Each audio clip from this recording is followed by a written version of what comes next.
ഇന്ന് ഈ ഒരു ക്യൂട്ടായിട്ടുള്ള മിനി ഫ്രെയിം ഉണ്ടാക്കാം കേട്ടോ. അതെങ്ങനെയാണ് ഉണ്ടാക്കാൻ നോക്കാം. അതിനായിട്ട് നമുക്ക് ഐവറി ഷീറ്റോ അല്ലെങ്കിൽ കട്ടിയുള്ള കാർഡ് സ്റ്റോക്ക് ഉണ്ടാവുമല്ലോ, അതൊക്കെ എടുക്കാം കേട്ടോ.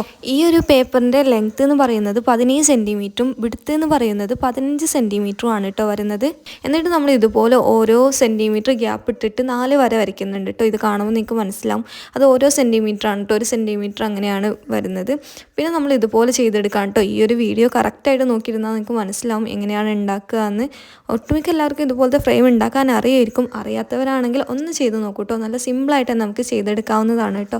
ഇനി നമ്മുടെ സ്ഥിരം കലാപരിപാടി കേട്ടോ. എന്തെങ്കിലുമൊക്കെ വെച്ചിട്ട് നമുക്കതിനെ ഡെക്കറേഷൻ ചെയ്തെടുക്കണമല്ലോ. അതിനായിട്ട് ഒരു മിനി എൻവലപ്പ് ഉണ്ടാക്കി എടുത്തിട്ടുണ്ട്. നെക്സ്റ്റ് ആയിട്ട് നമ്മൾ ഹാർട്ട് ഷേപ്പ് കട്ട് ചെയ്തിട്ട് ഡബിൾ സൈഡ് ടാപ്പ് വെച്ചിട്ട് ഒട്ടിച്ച് കൊടുക്കുകയാണ് കേട്ടോ. അതിൻ്റെ ഉള്ളിൽ പിന്നെ ഒരു പാണ്ടനെയും പിന്നെ ഒരു ക്യൂട്ടായിട്ടുള്ളൊരു സ്റ്റിക്കറും കൂടെ ആഡ് ചെയ്തിട്ട് ഹാപ്പി ബർത്ത്ഡേ എന്നും കൂടെ എഴുതിയിട്ട് നമ്മളിത് ഫിനിഷ് ചെയ്യുകയാണ് കേട്ടോ. സോ അത്രയേ ഉള്ളൂ നമ്മുടെ ഇന്നത്തെ വീഡിയോ. എനിക്ക് ഇഷ്ടപ്പെട്ടോ എന്ന് കമൻറ്റ് ചെയ്യണേ.